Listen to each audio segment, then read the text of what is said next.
বর্ষার সিজন নেই, সিজন শেষ খালি চাঙ্গে তোলা লাগবে ডাব বাজে ঘরে জানে আর নাহলে বড় নদী দিয়ে দেওয়া লাগবে।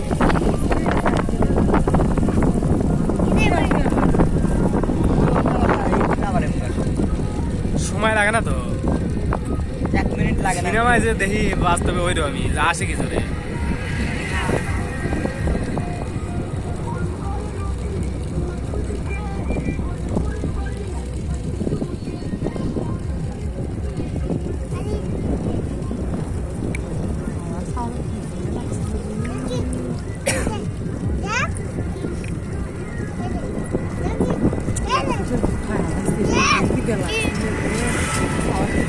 বাবা বাবা পুরো কাছে কিনে আনবো যে ভ্যান নিয়ে যাবে দুধ কিনে আনবি ঘুরে গেছে নাকি?